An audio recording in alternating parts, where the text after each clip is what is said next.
Hey, welcome everyone. It is July 22nd, 2026. 2026 is more than halfway over. Tonight we've got a great panel for us. We've got our visiting guest host, Carrie Gillespie. Welcome to the show. And we've got our Chesapeake governors and Chesapeake First Lady. We are honored to have Governor Ehrlich and Governor Allen and First Lady Susan Allen on our show tonight. Take it away, guys. Well, welcome. Well, first of all, we miss Kendall, Yes. but she has other commitments.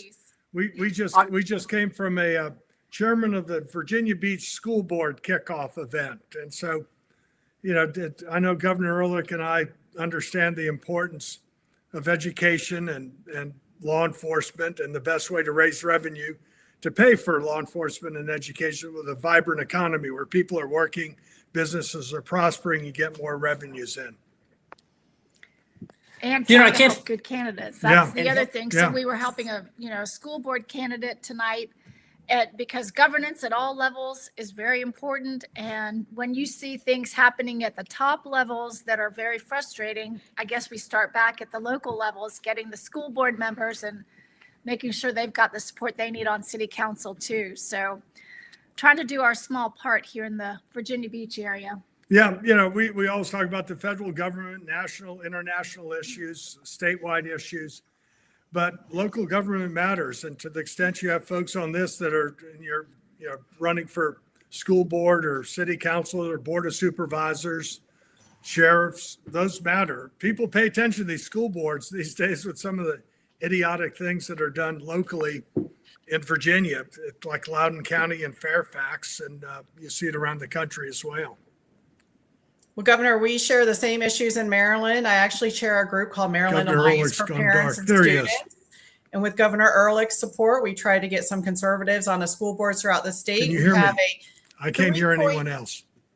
We have a $3.4 billion blueprint for education in Maryland here that we are paying for, but yet only about 33% of our eighth graders are testing at proficient for reading.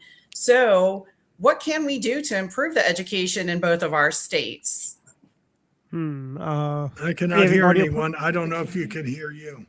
I can hear you. Hold on one second, Governor Allen. Let me try something. I'm back. I'm back. Okay. Hold on a second. Okay. Can you hear us now, Governor? I can. Governor Allen, can you hear us? Is he frozen? No. Try this. Log out and log back in. What is that? That might fix it. Can you? All right. I'll just wait for Governor Allen. That worked for me, Dwight. Okay. Yeah. Live. Doing live podcasting.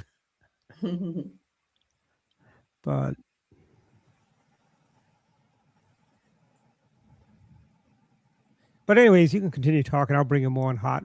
Sure. Thanks a lot. So Governor, you've been out talking about education. I know I think it was in the last cycle you did your first candidates that you were campaigning for Board of Education. And I know at that time you talked quite a bit about how important you saw those elections as the way they affected our state. Yeah, Mark, my rule for many years, when you're in elected office or really post-elective office, you're invited to a lot of events. A lot of candidates ask you to stop by, or obviously to help fundraise for them. You can't say yes to everybody, especially if you want a life. So we had traditionally drawn the line at school board. We would not do school boards because there were just too many events, too much going on. But I changed that policy about 5 years ago when I realized that the culture war had been brought by the left to parents, to school boards, to PTAs. And so for the last 5 years, Kendall and I, both separately and jointly, have done a lot of school board races. And the point I make at those events is that we did not invite this culture war. Parents are just being parents, taking care of their kids, loving their kids, trying to guide their kids. But some teachers unions and the woke left have brought this culture war to us, and we better fight it. So that's why we're doing those events. Well, I can hear everyone now. Did you hear my opening statement? We did. We did. Well, you know, the whole issue, one of the issues is, you know, whether boys or trans boys or whatever they call them should go in, you know, girls' locker rooms and bathrooms and sports teams. And Governor Ehrlich's right. This is, you know, actually the pandemic is what got people paying attention to school boards. And Virginia was one of those restrictive states where they shut down schools. And a lot of parents got together and they tried to teach science or math or English to their students. And they saw some of the curriculum, some of the nonsense that was going on in the schools that they thought, well, you know, they're doing a good job. But they saw what was going on and some of the idiocy. In fact, Loudoun County became a national embarrassment. I think it's one of the key reasons Governor Glenn Youngkin won the governor's race is with Loudoun County, some trans girl, I guess, whatever, he's trans, and he sexually assaults a girl in a locker room or the girls' restroom, and no one knows about it, and they transfer him to another school in Loudoun County where he does the same thing, victimizes another young girl. And this was just outrageous. And the fact that it was in Loudoun County in the DC media market, it got attention. If it were in Botetourt or Buchanan County, you know, some place further away, it would have gotten scant attention. But that ended up being a national embarrassment. Absolutely. What I was saying, Governor, I don't think you got to hear this part, but in Maryland, you know, we have the same shared concerns, and we have the Blueprint for Education, which is costing American. We can't hear you again. Oh, no. Okay, hold on. Let me see something. That's Dwight, weird. I can't hear anything. Okay, you can't either, Governor. No. Okay, try. Okay, hold on. Should I? Hold on. I'm gonna move you off the stage and bring you back Bob's on. off. Give me a second. Hello. Okay. Okay, can you hear us? I can. Can you? I can't. Can I you can't guys hear see. us? I can't see you, but I can hear you. Okay. Well, I heard Yeah, your camera's heard off, it. Governor. little. Whoops. Can you We hear us now? cannot hear anyone who may be talking. Yep. Okay, Can you? I heard just yep and 2 words. Okay. Well, that's we get There we started. go. Yeah. There we go. Back. All right, let's see if we can change the gears. So Governor Allen, you've got in Virginia a new governor, and I was seeing that the polling shows her underwater, and is, you know, she was elected as a moderate, and the expectation was that she's gonna do the Virginia way and not ruffle too much.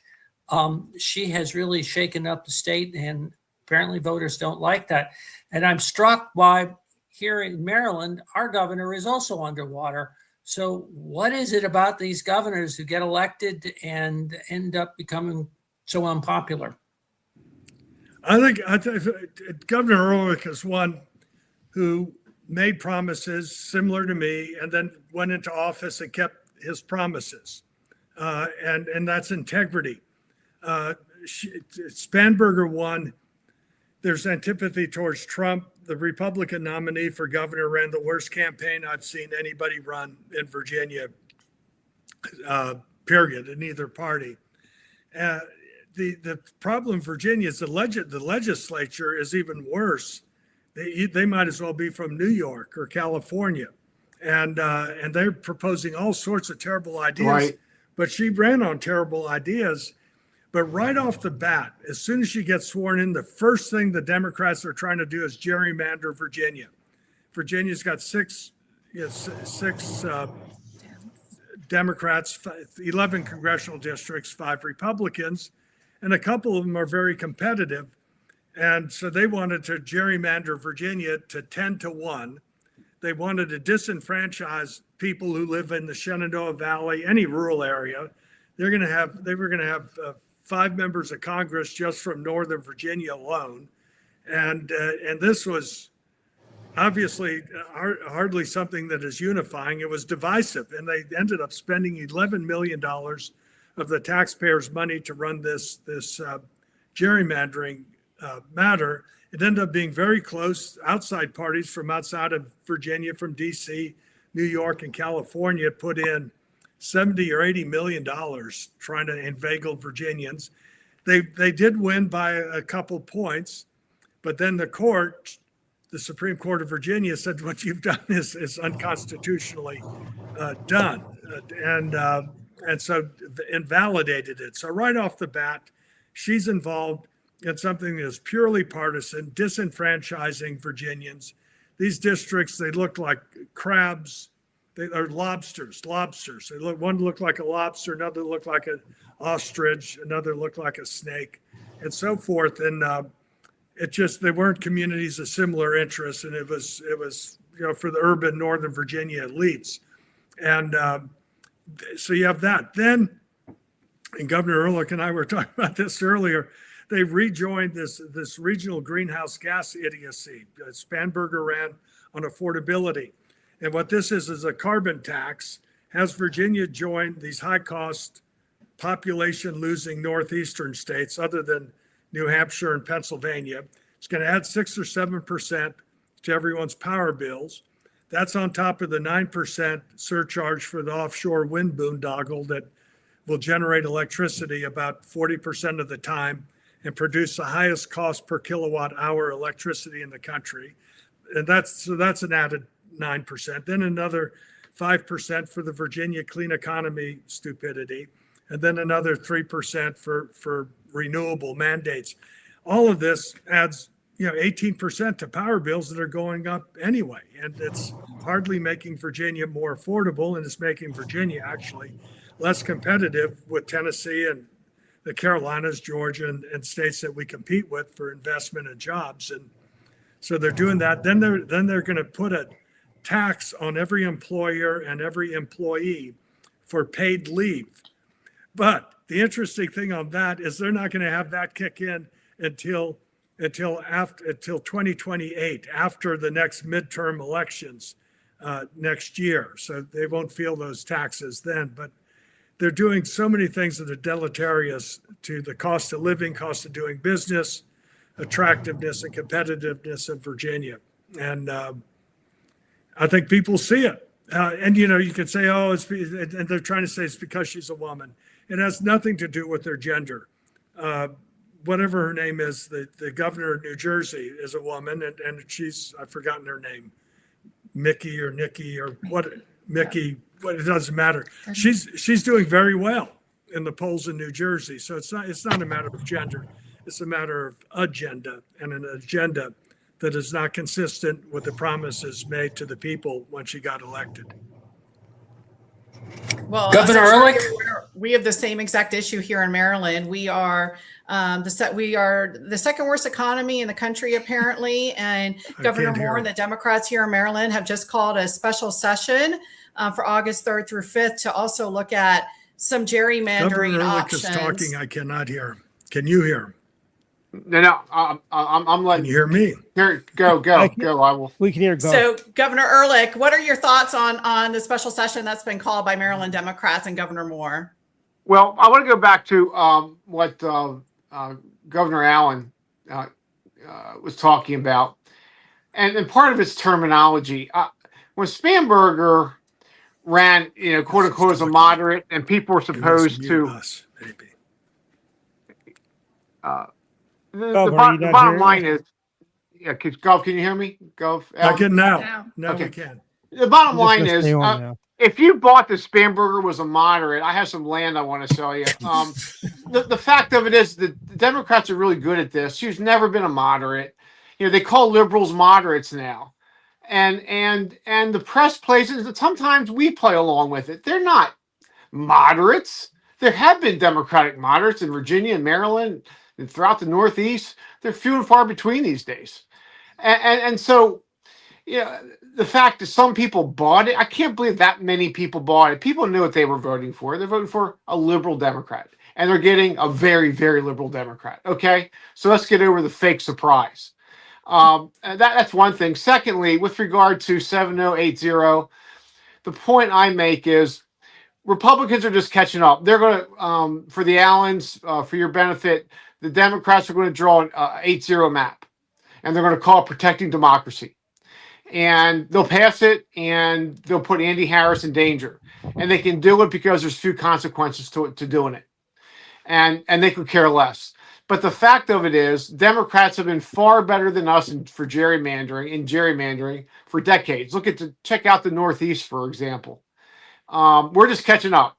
Not that we're perfect, but we're just catching up. But in Maryland, they're going to do an 8-0 map, and they'll pretend it's protecting democracy, and that's where we are.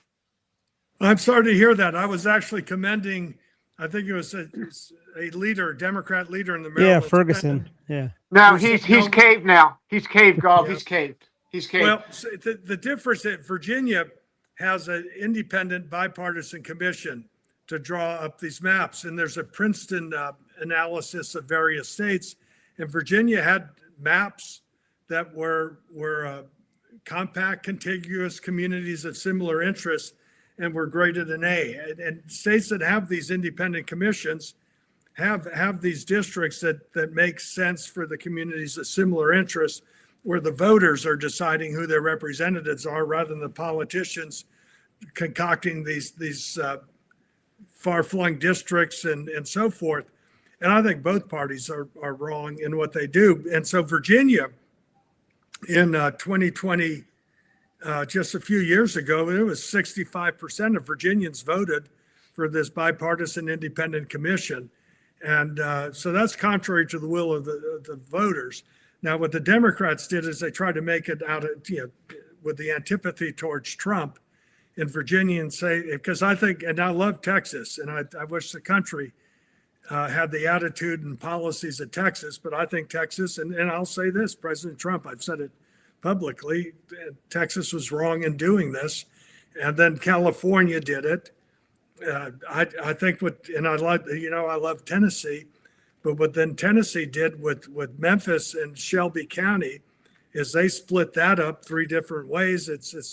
I like to stick to principles rather than have situational ethics and principles. And I think what they did in Tennessee is wrong as well. So I just would like the people in our representative democracy in the year that we had our Declaration of Independence from the British monarchy to show that we can govern ourselves and have representative democracy in our republic without this excessive partisanship. I totally agree with what Gov just said, but the fact of it is it's not going to happen because when both parties do this, they can get away with it. There are no consequences for doing these maps. They're really, unless the courts stop them. But politically, if you take a poll, everybody loves independent commissions. They love fairness, a contiguous county, all that stuff. But the fact of it is, if it's a blue state, the Democrats are screwing the Republicans and they'll get away with it. Vice versa in red states. And there's really no electoral consequences for it, Gov. Well, it'll be it. But I think we'll see.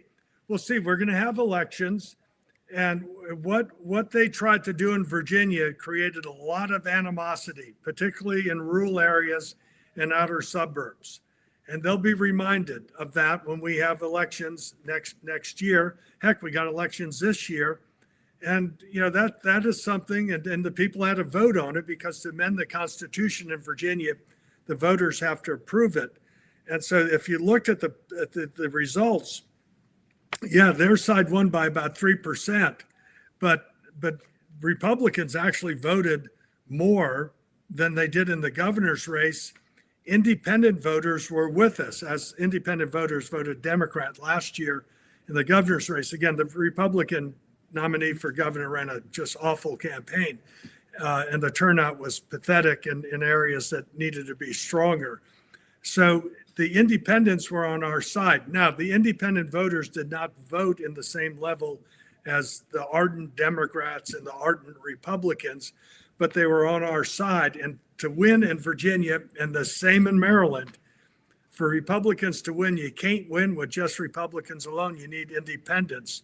And independents, if you put out the facts and evidence, can be with us. And I think our ideas, whether it's on energy, whether it's on taxation, cost of living, public safety issues, I think independents will say the Republicans are better on those issues than Democrats who are criminal apologists and want to keep driving up our power bills and cost of living and so forth. So I think in Virginia, we can be much more competitive.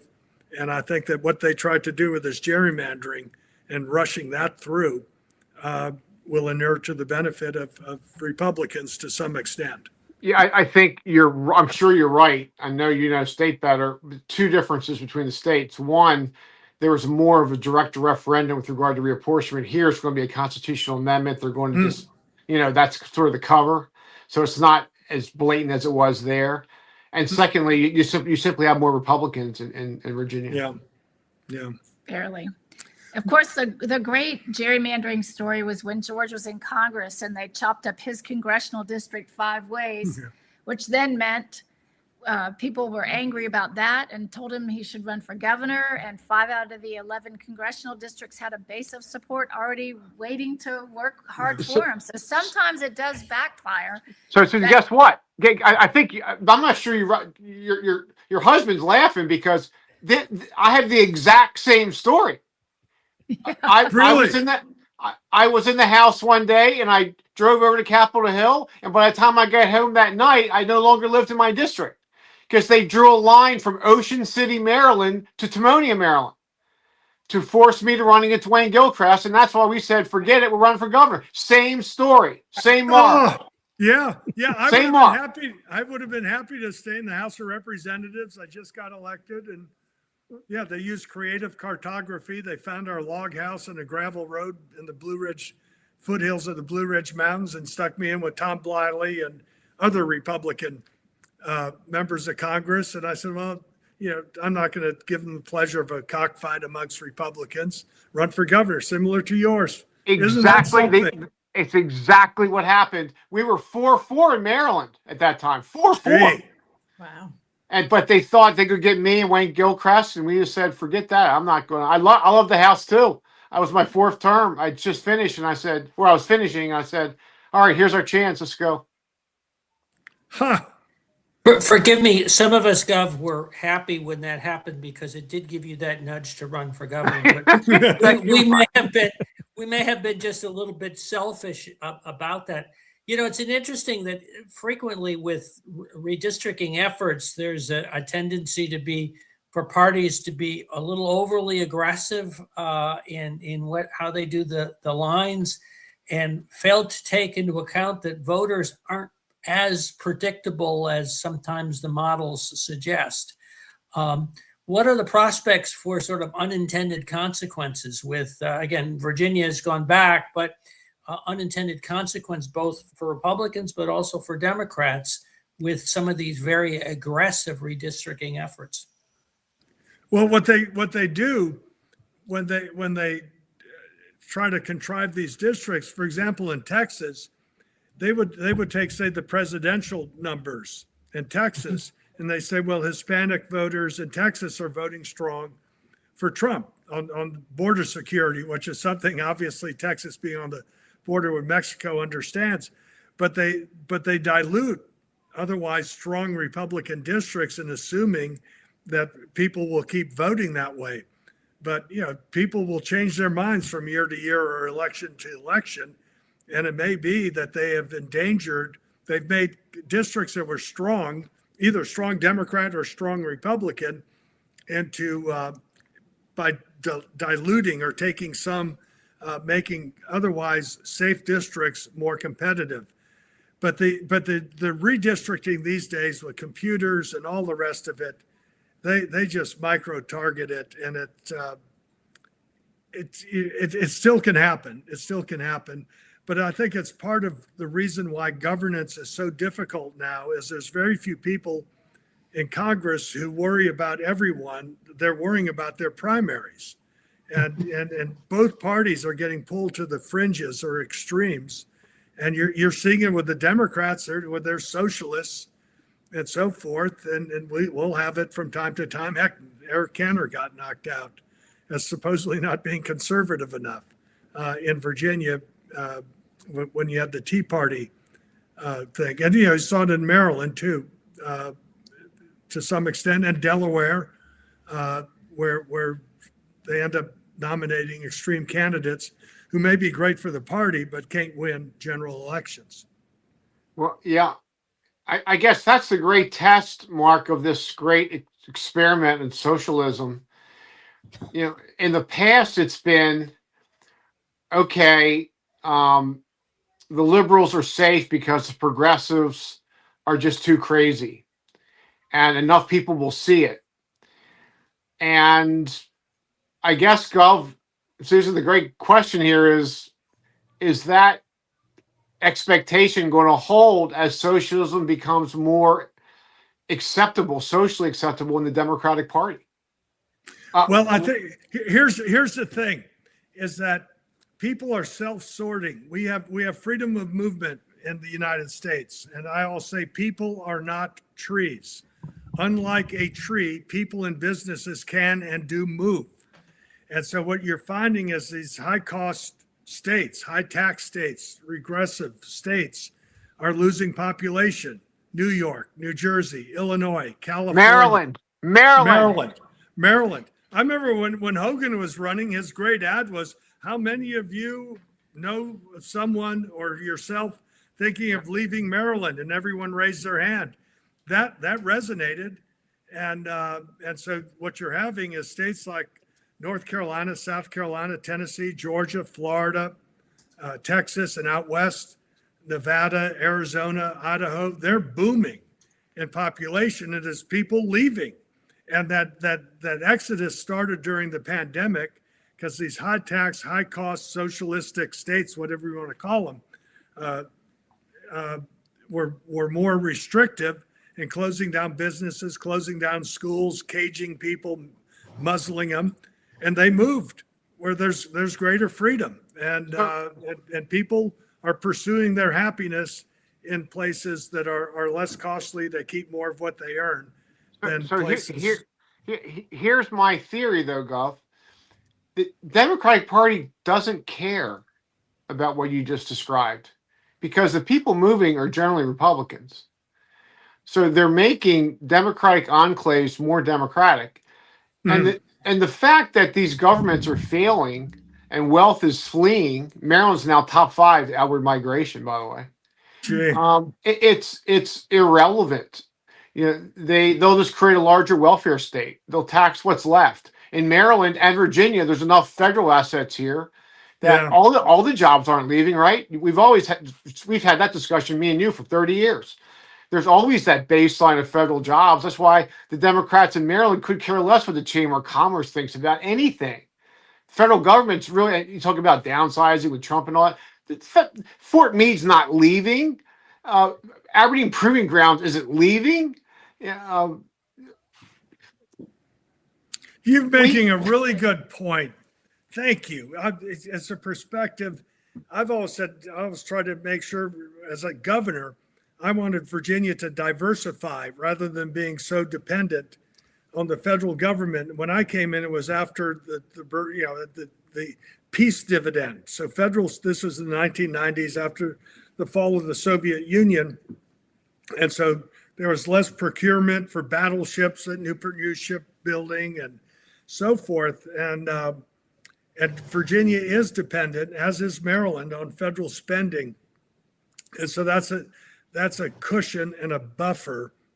But here, and you are right, this is an interesting fact. This is from the Tax Foundation. Since 2021, that was the year Youngkin got elected governor, 23 states reduced their top marginal income tax rate. It's 23 states. And that's not including the states that were already at zero, like Texas and Florida and Nevada, Tennessee, South Dakota. And Virginia stayed the same. And my general view is if you're standing still, if you're not improving, you're falling behind. I had posters in my office and cabinet secretary's office of wild horses, wild Mustangs galloping across open rangeland, and a thing that said, you either make dust or eat dust. And you want to be making dust, not just loping along behind. But in Virginia, there's this complacency, and it's delusional when they say, "Oh gosh, Virginia is a great state for business." No, it's not. We're losing to Tennessee and the Carolinas and Georgia and Florida, and you've actually taught me something, Bob. So I'm glad that Dwight, thanks for bringing us all together because I'm giving these speeches and I got you. Bob really made Governor Ehrlich really made a point that no wonder it's so frustrating for me not to get these people more charged up to say, we need to change, we need to improve. Yeah, I mean, basically, Gov, my observation of the years has been their demand for, like, for instance, at Aberdeen Proving Ground, the people who live in Harford County, Cecil County, and all that, those small businesses, well, they're contractors. And you could have the worst business environment in the country, which we do, one of the worst, but it doesn't impact them. APG is not going anywhere. They're going to still order from these local. And the Democrats see it like that. It's sort of the elasticity of demand that we learned in Economics 101. Prices are sensitive. With regard to Democrats, especially in Maryland, it's not elastic. It's inelastic. They could care less what people leaving or what the Chamber of Commerce is complaining about, or tort reform or regulatory reform or any of it. It's, hey, it's our state. These federal assets are here. All these jobs, they cut 2%, but they're still here. They're not moving. They need to depend on local contractors. So what? We have a bunch of progressive Democrats running the state. Yeah, because and this fits into this and how states are reducing their income taxes. And a lot of them are doing that. In 2006, 20 years ago, only one state had double-digit top rate. 6 states do now. Now, most states are dropping. The average income tax rate in the country right now is it's below 5%. Virginia's 5 3/4. But while now you have half the states that are really reducing taxes, you do have now 6 that have double-digit taxation. And so and they don't seem to learn the economics lesson. And so maybe it's the states that are that's my point. They don't want to learn that. They don't have to learn the economics lesson. And listen, Maryland, we market ourselves as a tech state. They passed a tech tax last to fill a budget hole. Gee. Yeah. And so, I mean, as the Marylanders on this call will shake their heads, but it's not as though they don't understand. It's that there have been very little consequences for their actions over decades. And they keep getting well, reelected. it's going to hurt everything else. That's it. Other businesses. I know Maryland and Virginia's losing them too. That gun manufacturers. I remember Beretta moved from Maryland to Tennessee, and they were happy about it. Happy about it. Yeah, and Virginia's lost a gun manufacturing company too, and I wouldn't say they're happy about it. By the way, the one thing that Spanberger's done as governor, one part of this economy that is really booming is gun sales, the so-called semi-automatic assault weapons. And although the courts are challenging it, it's getting challenged in the courts. But that is one sector of the economy that has just been booming because laws go into effect on July 1st in Virginia. And so, gosh, the gun stores were they just sold out of all the semi-automatic so-called assault weapons and magazines of more than 50 shells. Yeah. I hope we haven't depressed everybody on the panel here this evening too badly. Yeah, but that's actually the question. Where do we go from here? I mean, do we end up just with deep red states and deep blue states and they don't interact and the blue states fall off because they run out of money eventually? Do we end up supporting them? I mean, it's winning where we can. Yeah. In Virginia, it's Southern Maryland. In Maryland, it's some of the suburban counties. It's the Eastern Shore. It's Western Maryland. It's being competitive. Places like Frederick County. It's winning with the best candidates who can raise the money, and be competitive enough that we can actually get the conservative Democrats, the few that are left, and the moderates who are really up for grabs. And that means running smart races, raising some money, and having really good candidates. Yeah, you're right. The problem is, when you were governor, some of the Democrats, like when I was governor, were reasonable and you could find areas of agreement. Most of the more reasonable Democrats have been knocked out in Democrat primaries. Gov, let me tell you, I think you soft pedaled a little bit. When I was governor, when I was in the legislature, especially, we had way more conservative Democrats. The Democrats were more conservative than we were. They were committee chairs. They were small business owners. They owned restaurants and bars and gas stations. They signed the front of checks. They were entrepreneurs. They were pro-gun. They were all that. I mean, they were suburban Democrats, rural Democrats. And they were conservative. And Maryland, even though the Republicans, we had very few members, Maryland wasn't balanced because the single party in Maryland wasn't balanced. Yeah. So, When I was in the legislature, compared to the Republicans from Northern Virginia, the Democrats from Southwest Virginia or Southside Virginia, or even the Hampton Roads area, they were conservatives. They were good on, landlord tenant acts and all sorts of different things. And the Northern Virginia, the ones from Fairfax, were actually more liberal. But those Democrats of those days are dinosaurs. They just don't exist anymore. And likewise, when you were on Capitol Hill, when I was on Capitol Hill, who was the third party with all the power? It was the Boll Weevils. It was the Blue Dogs. Yeah. From the South and the West, and they're all gone. Yeah.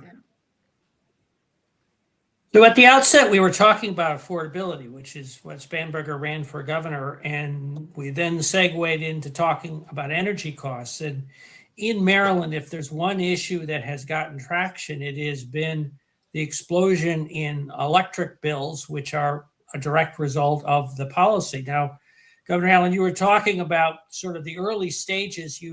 Virginia's rejoined the RGGI, kind of rejoined these net zero policies. Is that something as an issue down the road? They're not policies that specifically were run, that the governors ran on, either Moore or Spanberger, and yet once they got office, they did a deep pivot in these policies, and the consequences are not popular at all. Yeah, see, everyone gets a power bill. The one thing people pay the most attention to is the price of gasoline, because they when they fill up at the pump, they see it. They'll know what the price of bread, price of groceries, milk, and so forth. But these power bills in Virginia has just been skyrocketing. Virginia has to import more electricity than any other state. Once in a while, California's worse. But when you're having to import electricity, that electricity, and Maryland's part of this same consortium, PJM.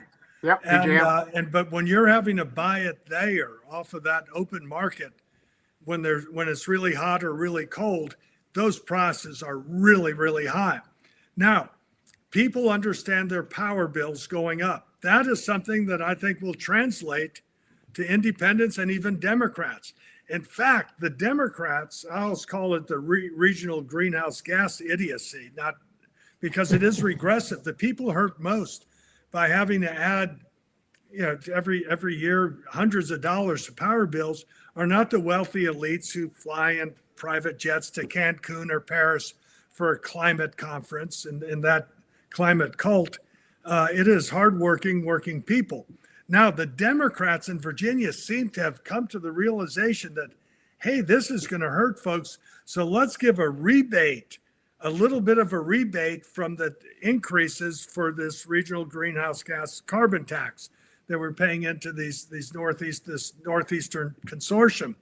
And so there's actually a realization, hey, this is not good.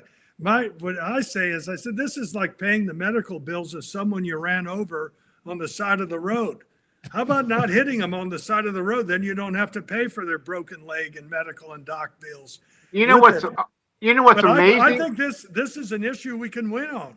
Well, I totally agree. It's the number one issue. But what's amazing is, and I think all the Marylanders on this call were shaking their hands because they run out of the same playbook. The Dems in Annapolis did exactly the same thing. They took a few dollars out of their climate fund to give a few dollar rebate. Same thing. It's the same playbook.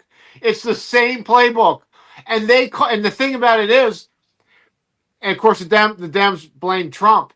They own this issue, lock, stock, and barrel. They made the grid unreliable. They prematurely retired these fossil fuel plants. They own it. And for every Republican candidate in Maryland and Virginia should be running on that issue number one. I agree. True. I'd love it. And again, it's something people understand. One of the things I've suggested in our upcoming elections, that the Democrats are increasing your power bills, they're increasing your taxes, and they've increased their salaries to $50,000 a year for a part-time job. That's tripling their salaries. And you just say, hey, how many of you all get paid $50,000 for a part-time job? And I think these are the type of issues, they're kitchen table issues. The power bill's up, our taxes are up, cost of everything's up, and these guys have raised their salaries. To me, it's fairly clear that what they're doing is not looking out for the people. They're looking out for the, whether it's unions or the climate apocalypse cult, and they're looking out for themselves, not looking out for the people. And I love your point, Gov.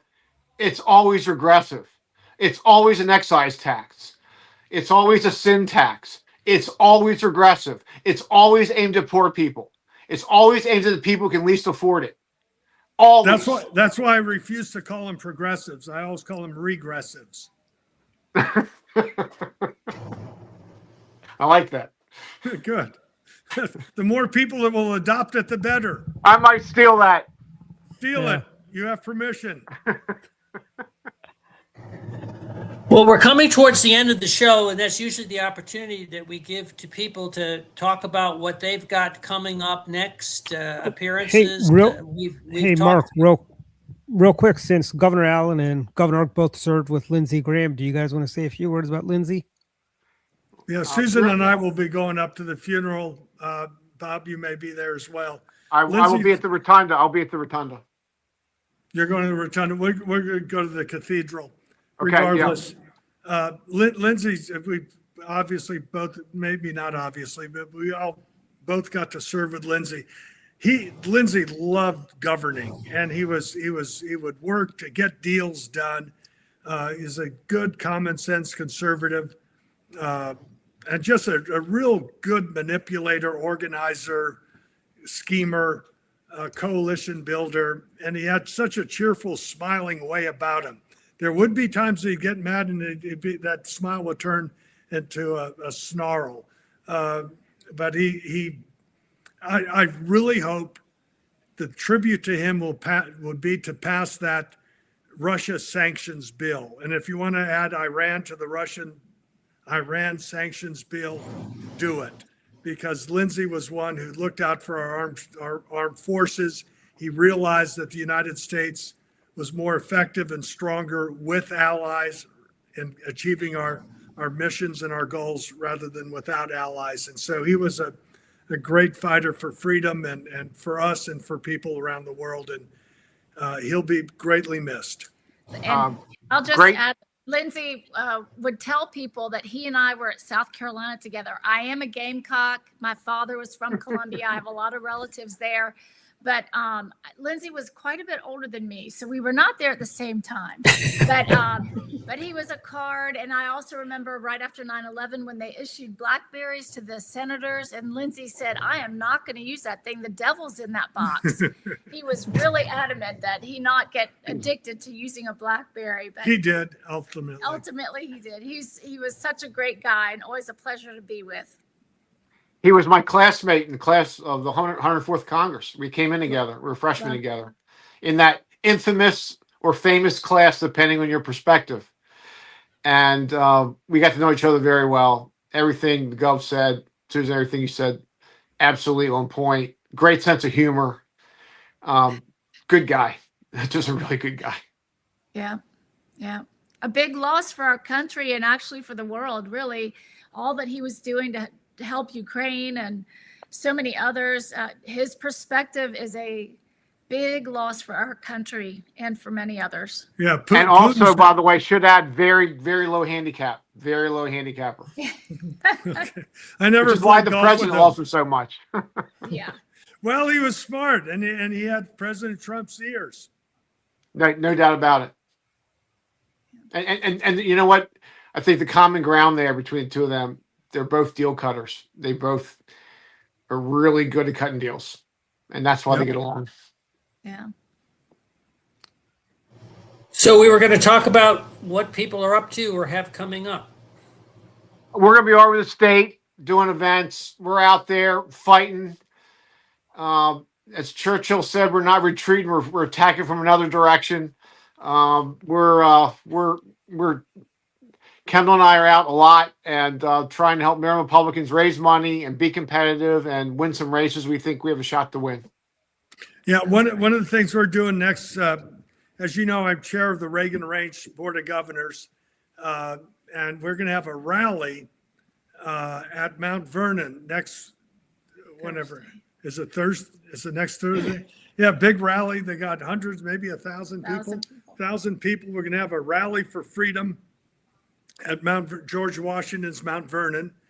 And it's important that young people understand freedom. And this is the 250th anniversary of our Declaration of Independence from the British monarchy and the principles of individual rights and God-given rights.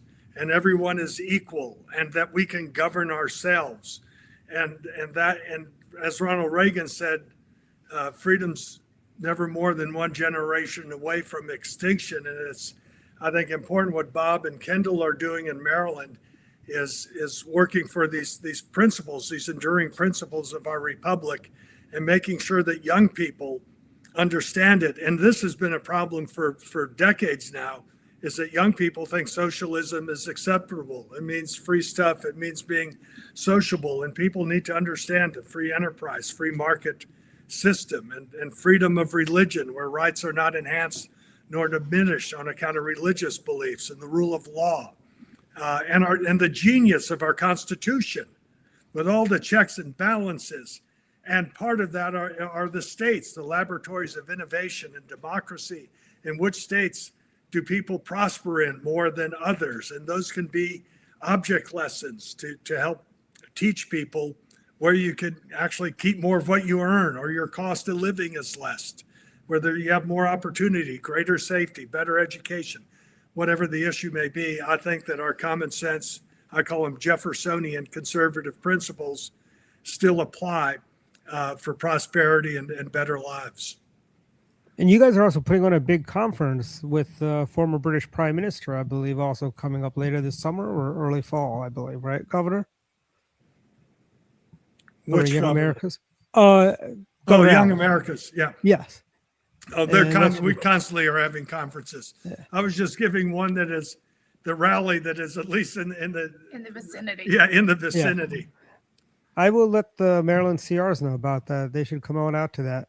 Yeah. True. George and Chip Roy just did a panel for a lot of young college interns on the Hill. On Capitol Hill. On Capitol Hill. Mhm. And so they're always doing a great job trying to reach these young voters. But we're going to continue working for Jen Kiggins, our congresswoman down here Yeah, too. this is It's a big fight down here. Yeah, this is one of the top 3 targeted swing districts. And we've got a lot of other candidates that in Virginia that may need our help more than what we had anticipated as things get closer. It's going to be an interesting time. You know, still the anti-Trump sentiment or the pro-Trump sentiment will be driving forces, and that's tough in some of our districts. So Bring it home, Allen family. Bring it home. we'll be copying you guys. Also, shout out to Drew Ehrlich, new defensive coordinator at Catholic University, and Josh Ehrlich, quarterback, Pembroke, University of North Carolina, Pembroke, D2. Good luck to the Cardinals and good luck to the Braves.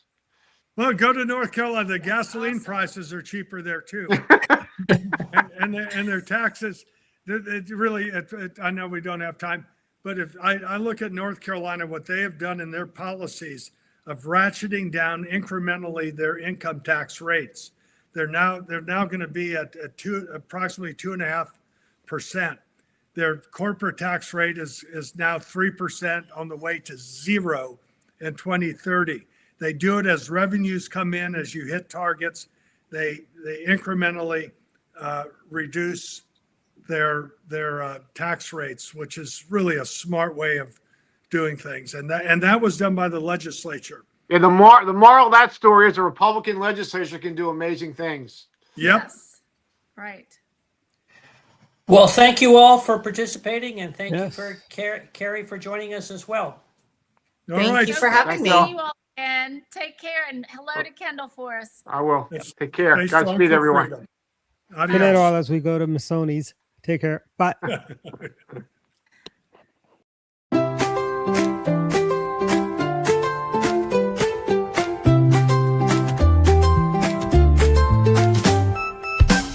Let's go down to Missoni, where Italian cuisine shines. Let's go down to Missoni.